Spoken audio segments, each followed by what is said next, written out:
ಪರಪ್ಪನ ಅರಮನೆಯಿಂದ ಬಳ್ಳಾರಿ ಸೆರೆಮನೆಗೆ ದಾಸ ಶಿಫ್ಟ್. ಜೈಲ್ ಜೀವನ ನೆನೆದು ಕಂಗಾಲಾದ ಕಾಟೇರ, ಊಟ ತಿಂಡಿ ಬಿಟ್ಟು ಪರದಾಡ್ತಿರೋ ಪೊರ್ಕಿ.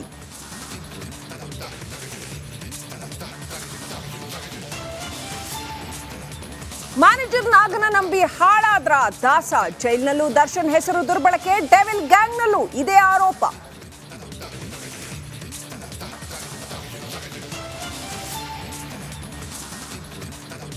ಎಸಿಪಿ ಚಂದನ್ರಿಂದ ನಟ ಚಿಕ್ಕಣ್ಣ ವಿಚಾರಣೆ. ಕೇಳಿದ ಪ್ರಶ್ನೆಗೆಲ್ಲ ಉತ್ತರಿಸಿದ್ದೇನೆ, ಇನ್ಮೇಲೆ ಜೈಲ್ಗೆ ಹೋಗಲ್ಲ ಅಂದ್ರು ದರ್ಶನ್ ದೋಸ್ತ್.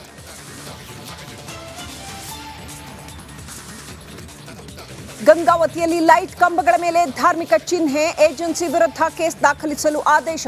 ವಿವಾದದ ಕಿಚ್ಚು ಹಚ್ಚಿದ ತಹಶೀಲ್ದಾರ್ ಆದೇಶ. ಡಿಕೆಶಿ ಅಕ್ರಮ ಆಸ್ತಿ ಗಳಿಕೆ ಕೇಸ್ ಟ್ರಬಲ್. ಇಂದು ಹೈಕೋರ್ಟ್ನಿಂದ ಆರ್ಡರ್. ನನಗೆ ದೇವರ ಮೇಲೆ ನಂಬಿಕೆ ಇದೆ ಎಂದ ಡಿಸಿಎಂ.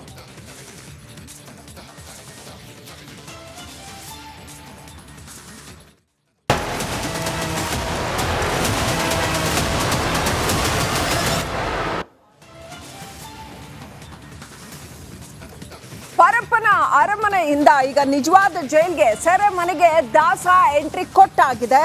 ಬಳ್ಳಾರಿ ಜೈಲ್ನ ಭದ್ರತೆ ಕಂಡು ದಾಸ ದಂಗಾಗಿದ್ದಾರೆ.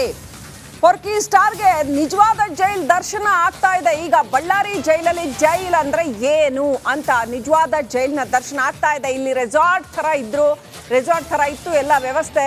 ಪರಪ್ಪನ ಅಗ್ರಹಾರ ಸೆಂಟ್ರಲ್ ಜೈಲಲ್ಲಿ. ಈಗ ಬಳ್ಳಾರಿ ಜೈಲು ಅಂತಂದ್ರೆ ಅದು ಬಳ್ಳಾರಿ ಜೈಲೇ, ಅಲ್ಲಿ ಏನೂ ಇಲ್ಲ. ಜೈಲ್ ಅಂದ್ರೆ ಜೈಲ್ ಅಷ್ಟೇ. ಅದು ಸೆಂಟ್ರಲ್ ಜೈಲ್ಗೆ, ಬಳ್ಳಾರಿ ಸೆಂಟ್ರಲ್ ಜೈಲ್ಗೆ ಎಂಟ್ರಿ ಕೊಟ್ಟಿದ್ದಾರೆ ದರ್ಶನ್.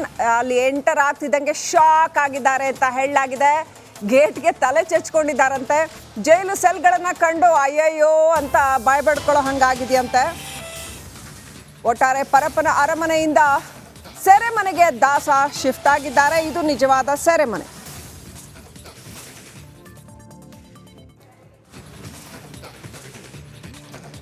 ಸೊ ಪೊರ್ಕಿ ಈಗ ಬಳ್ಳಾರಿ ಜೈಲ್ಗೆ ಯಾವ ರೀತಿನಲ್ಲಿ ನೀವು ನೋಡ್ತಾ ಇದ್ರ ದೃಶ್ಯದಲ್ಲಿ, ಸಾರಥಿ ಗೇಟ್ಗೆ ತಲೆ ಚುಚ್ಕೊಂಡಿದ್ದಾರಂತೆ. ಅಯ್ಯೋ ಇದೇನಿದು ಹಿಂಗೆ ಅಂತ.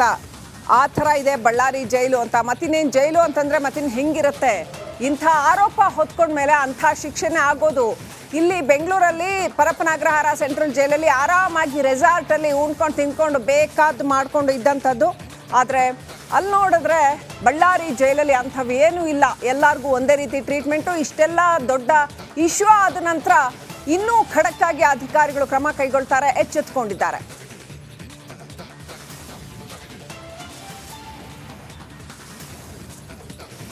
ಸೊ ಪರಪ್ಪನ ಅಗ್ರಹಾರ ಜೈಲೇ ಒಂಥರ, ಬಳ್ಳಾರಿ ಜೈಲು ಬೇರೆನೇ ಥರ. ಅದು ನಿಜವಾದ ಜೈಲು. ನೋಡ್ತಾ ಇದ್ದೀವಿ ದರ್ಶನ್ ಯಾವ ರೀತಿನಲ್ಲಿ ಬಳ್ಳಾರಿ ಜೈಲಿಗೆ ಎಂಟರ್ ಆದ ತಕ್ಷಣ ತಲೆ ಚೆಚ್ಕೊಂಡ್ರು ಅಂತ ಹೇಳಲಾಗಿದೆ. ಹೀಗಿದೆ ಜೈಲು ಅಂತ ನೋಡಿ ದೃಶ್ಯಗಳನ್ನು ನೋಡ್ತಾ ಇದ್ರೆ ಬಳ್ಳಾರಿ ಜೈಲ್ ಸೆಲ್ಗಳು ಯಾವ ರೀತಿನಲ್ಲಿದೆ ಅಂತ, ಪರಪ್ಪನ ಅಗ್ರಹಾರ ಯಾವ ರೀತಿನಲ್ಲಿತ್ತು.